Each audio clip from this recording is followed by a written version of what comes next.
Catholic News Roundup is brought to you in part by NewOxfordReview.org, the voice of Catholic Orthodoxy, in print and on the web, and RenewAmerica.com, expanding the influence of America's grassroots in the cause of freedom. CatholicUnderground.com, the podcast about our Catholic faith and new media.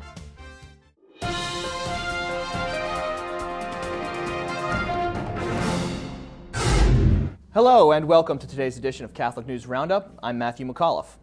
Muslims attack Christian neighborhoods. Some of Pakistan's Christians are fleeing their homes after their neighborhood was attacked by 500 Muslim extremists. Reports from the news organization Agenzia Fides say the excuse for the attack was a burnt Quran found in a local Christian cemetery the day before bin Laden's assassination. The vigilance of government advisor Paul Boddy ensured the swift reaction of police to contain the situation, preventing a full-scale massacre of the 2,500 Punjab Christians in the area. More than 20 Islamic terrorists were arrested following the attack, providing a poignant example of the tense situation for Pakistan's Christian population and the need for a lockdown earlier this week. Nigerian Muslims attacking Christians. Armed Islamic extremists have attacked innocent citizens, killing as many as 500 and displacing thousands from their homes in one of Nigeria's major cities. The attacks by the organization called the Congress of Progressive Change, or CPC, a Muslim political party, are in reaction to the recent re-election of the country's former non-Muslim president, Goodluck Jonathan. The CPC is headed by a former military dictator who lost the election and is encouraging members to attack Christians using guerrilla tactics and sophisticated imported weaponry.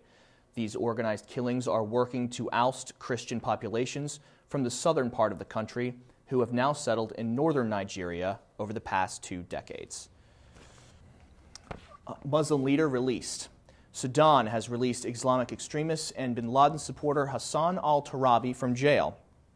Turabi was released without explanation after being arrested in January for threatening to overthrow the government.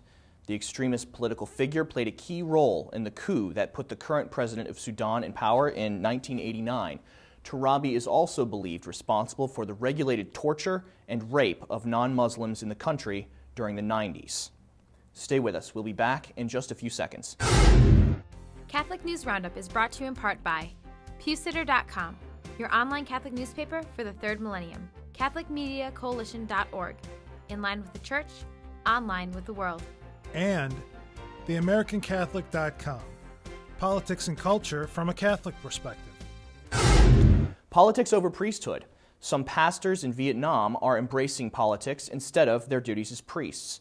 Although one diocese has removed one of the 3 priests running for public office, other incidents are creating dysfunction in the church. Asian News reports that one state priest has put off saying Sunday Mass, stopped parishioners from saying the Rosary, and forced them to attend a press conference because it made the audience look bigger. According to canon law, priests are not permitted to hold public office because doing so is contrary to their sacred calling. And lastly, pro-death governor signs pro-life law. A pro-abortion governor signed a pro-life law this week in the state of North Carolina, identifying unborn children as separate victims in assaults on pregnant women.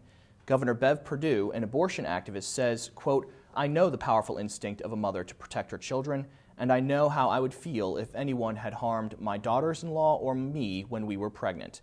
Ethan Nielsen's law, or the Unborn Victims of Violence Act, is named after the unborn son of a 22-year-old woman who was stabbed to death 4 years ago, killing her unborn child as well. North Carolina joins 35 other states that recognize the unborn as separate victims in crimes perpetrated against mothers. I'm Matthew McAuliffe. Thanks for tuning in. Be sure and tune in tomorrow for your daily dose of Catholic News Roundup right here on RealCatholicTV.com.